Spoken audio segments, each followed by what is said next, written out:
What if someone told you that there is a country where a waterfall flows directly into the ocean, a volcano defines the climate of entire cities, and rock formations look like sculptures from another planet? Would you believe it? What if that same country hid a secret society capable of making people disappear, bringing wealth overnight, and changing the fate of those who dare to challenge it?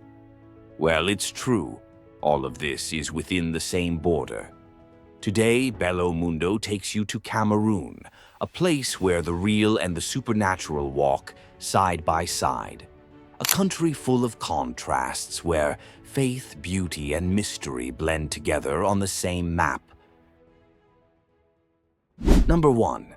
Location and general information. Cameroon is located in the heart of West Central Africa, bordering the Atlantic Ocean and surrounded by Nigeria, Chad, the Central African Republic, Equatorial Guinea, Gabon, and the Republic of the Congo. It is the kind of country that seems to combine several countries into one. On the coast, the scenery is one of white sand and coconut trees swaying in the wind. Inland, the road climbs through rainforests, crosses plateaus, and ends in savannas that stretch to the horizon. In the north, the climate changes, the land dries up, and hot winds sweep through in the late afternoon. It is no coincidence that many people call Cameroon a miniature Africa. Here you can find almost every type of environment that exists on the continent. This diversity is evident in every corner. On the south coast lies the city of Kribi, known for its calm waters and tranquility. But what really leaves any visitor speechless is the Lobe waterfall, where the river plunges directly into the Atlantic. There is no other waterfall of this type in all of Africa, and it feels like watching two worlds collide. In the far north, the scenery is completely different from the coast. Waza National Park is one of the best places in West Africa to see elephants, giraffes, and lions living in the wild. It is pure savanna, unfiltered. Near the border with Nigeria, the Rumsiki Peaks form one of the most unique landscapes in the country. They are stone towers that rise as if the earth had been pushed from the inside out. At sunset, these rocks become giant shadows that seem to hold some mysterious story. The south-central region is dominated by Mount Cameroon, an active volcano that is the highest point in the region. Every year, the Race of Hope takes place when athletes try to climb up and down the giant in the shortest time possible. Just looking at it is exhausting. To top it off, the country holds historical treasures, such as Fumban, a city where the palace of Sultan Bamoun preserves centuries of local art, and virtually untouched natural areas, such as the Jaw Reserve, a piece of forest that is home to gorillas, chimpanzees, and species that only exist here. Is this Africa in miniature or what? Number 2. History. Long before any European flag appeared here, these lands were ruled by African peoples who knew every river, every forest trail, and every way to survive the changing climate. The Cameroonian coast began to attract the attention of Portuguese navigators in the 15th century, when they spotted a large number of crustaceans in a river and decided to name the place Rio dos Camarões, Shrimp River. The name caught on so much that it crossed centuries and ended up becoming the name of a country. But the Portuguese did not stay long. It was only at the end of the 19th century that Europe really turned its attention here, when Germany made Cameroon an official colony. During this period, the Germans reorganized territories, encouraged plantations, and began to exploit natural resources. But World War I turned the tables. Defeated in the conflict, Germany lost its dominance, and Cameroon was divided. France took the largest part, and the United Kingdom took two smaller strips on the border with Nigeria. This separation created a country with two profound influences that, to this day, mark local culture and politics. Independence came in stages. The French portion became free in 1960.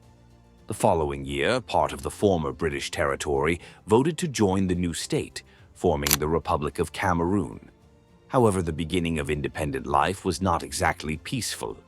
The country needed to find its own identity amid so much European heritage and still deal with power struggles. First came Amadou Ahidjo, responsible for consolidating the newly born state. Then, in 1982, Paul Biya took over and remains president to this day, one of the longest-serving leaders on the African continent. Cameroon learned to balance local traditions and structures left by the colonizers, creating a country with many layers. However, to truly understand this place, it is not enough to look at historical facts. It is the people who give meaning to all of this. Number 3. Population, languages, and religion. With a population of over 30 million, Cameroon is, without exaggeration, one of the most diverse countries in the world. There are more than 200 ethnic groups sharing the same territory, each with its own language, rituals, music, cuisine, and even way of seeing the world. Here, diversity is not hidden away in isolated communities. It walks the streets, appears in the colorful clothes that fill the markets, in the hairstyles, in the instruments that echo in the markets at the end of the afternoon, and in the aromas that change from region to region. French and English share the status of official languages, a direct legacy of the days of European rule. But you only need to take a few steps outside the capitals to realize that the country is much more than that. In the south and west, groups of Bantu origin keep ancient traditions alive, which are revealed in dances, proverbs passed down from father to son, and the importance of community. In the north, peoples with historical roots linked to the Sahel preserve customs marked by the semi-arid climate, the music of deep drums, and the strong influence of Islam. And in the forests of the southeast, communities such as the Baka carry one of the country's oldest heritages, with languages and knowledge that emerged long before Europeans drew borders on the map. Spirituality accompanies this same mix.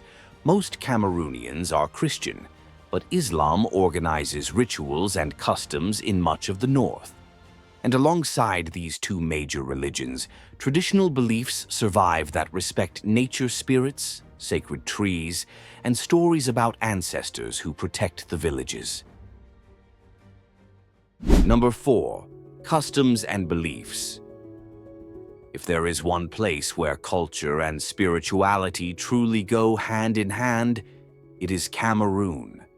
Dance functions as a language. In many communities, it is not just for celebration.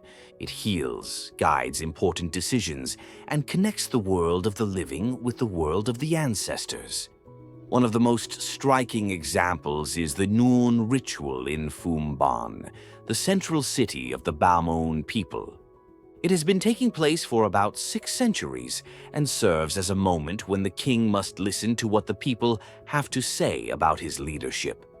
The Sultan appears before the population and receives praise or criticism, while masked dancers represent the ancestors who oversee the fairness of the entire process. It is religion, politics, and art happening at the same time before those who are part of the history of that place. In coastal regions, the Sawa people believe in the Jengu, water spirits that protect ancient fishing communities. In festivals dedicated to them, young divers enter the river to seek signs and blessings, while the sound of songs and drums calls for protection, abundance, and good fishing. In the West, among the Bamileke, initiation ceremonies mark the passage to adulthood. Young people learn values of courage and respect, wear masks representing ancient spirits, and dance to show that they are ready to take on new responsibilities in the community. And when something out of the ordinary happens, suspicions of witchcraft arise. Number 5. secret societies, and witchcraft. Here, magic is not seen as something distant or folkloric. It manifests itself in everyday life, in conversations, and in the precautions people take. When someone suddenly falls ill, gets rich too quickly, or suffers an unexpected setback, the subject soon comes up. It was Nyongo. The so-called Nyongo Society is one of the oldest and most feared beliefs in the country. Many people believe it to be a secret society formed by people who have made a pact with invisible forces in exchange for wealth and power. According to oral tradition, Nyongo members are able to use the spirits of the dead, known as Ekongi, to work in the invisible world, quietly amassing fortune. And then there are the stories that spread through the villages, houses that are too big, new cars, tin roofs shining in the sun, all of which can be a sign that the person is involved with this group of sorcerers. In many regions, fear and respect for this society are so great that mere rumor is enough to tarnish someone's reputation. And the curious thing is that even with cell phones, the internet, and universities, these stories live on. To protect themselves, many people rely on traditional healers, known as nganga. They are respected figures who prepare potions, prayers, and incense with leaves and roots. They also recommend the use of gris-gris, small hand-sewn leather amulets that contain herbs, prayers, or pieces of metal. Each one has a function, such as attracting luck, warding off envy, protecting the body, or ensuring prosperity. Some carry them in their pockets, others hide them in their pillows or hang them on their front doors. From a distance, they look like simple objects, but for those who believe, they are invisible shields against everything that cannot be explained. Number 6. Gastronomy. The cuisine is also the perfect portrait of the country. Diverse, colorful, and full of contrasts. Each region has a flavor that reflects its surroundings, from beaches to mountains, from forests to savannas. On the coast, dishes revolve around what comes from the sea. Grilled fish is almost a ritual, always served with spicy sauce and a generous portion of plantains. In larger cities, the smell that dominates the air comes from soya, meat skewers seasoned with pepper and roasted peanuts, sold on every corner at dusk. In the south, the dish that best represents the local cuisine is ndole, a creamy mixture made with bitter leaves, peanut paste, and meat or shrimp. Another favorite is iru, a thick stew prepared with local herbs, dried fish, and palm oil, usually served with fufu, a dough made from cassava or yams. In the north, where the climate is drier and Islamic influence is strong, dishes with cereals and beef or lamb predominate. Koki, a steamed dumpling made with black-eyed peas and palm oil, is also found throughout most of the country. It is prepared in banana leaves, which makes the flavor even more distinctive. At popular markets, the smell of cassava bread, roasted chestnuts, and grilled corn mixes with the sound of conversations and drums. Cameroon is truly a blessed country. Geography, places, people, and diversity, and of course, good food. But of course, not everything is rosy. Now it's time to see the other side, the one that is far from perfect. Number 7. Poverty and inequality. Remember when we talked about witchcraft, how many people believe that sudden success can be supernatural? Well, that's right. This worldview also stems from the conditions the country faces. In a place where most people work hard and get little in return, any progress that stands out seems like a miracle. Poverty here is no exception. It is part of everyday life. More than half the population lives on less than $2 a day, according to World Bank data. In many regions, the roads are dirt tracks, electricity is unreliable, and access to drinking water is a daily challenge. In the countryside, entire villages depend on rain for drinking and cooking. When it takes a long time to rain, despair grows along with the dust. In large cities, such as Douala and Yaoundé, inequality appears in a different way. Modern buildings share space with slums built on hillsides. Many people work in the so-called informal sector, selling fruit, repairing shoes, driving motorcycle taxis. Even these motorcycle taxis, known as clandos, are an essential part of urban life. There is no passenger limit, and it is common to see entire families balanced on the back, with bags, live chickens, and even mattresses tied to the rear. Amidst the chaotic traffic, clandos have become a symbol of improvisation and resilience, a solution that works when the public transportation system fails. It is an economy that relies more on creativity than on public policy. Poverty is also reflected in education and health. Number 8. Education and health. In many regions of Cameroon, studying is an act of resistance. There are children who walk miles to get to a classroom made of wood and clay. In many of them, the blackboard is cracked, notebooks are shared, and chalk is used until the last bit. In the capitals, the structure is even better, but the problem is quality. Poorly paid teachers, lack of materials, and overcrowded schools slow down learning. The literacy rate in the country is around 78%, a number that looks good on paper but hides a huge difference between men and women.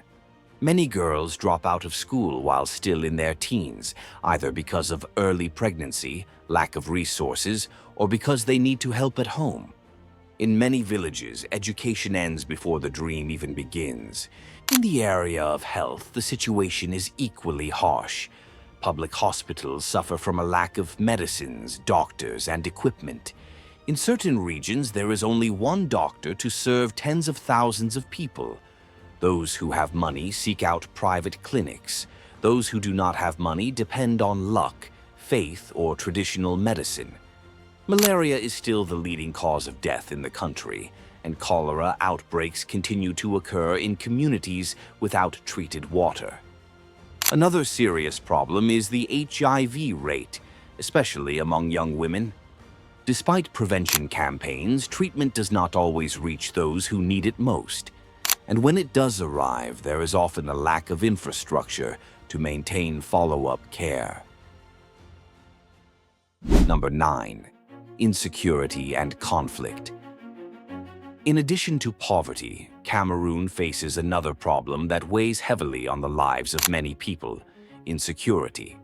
In large cities such as Douala and Yaoundé, unemployment and inequality have created a tense environment. Theft and assault are part of everyday life, and much of the population lives in a constant state of alert.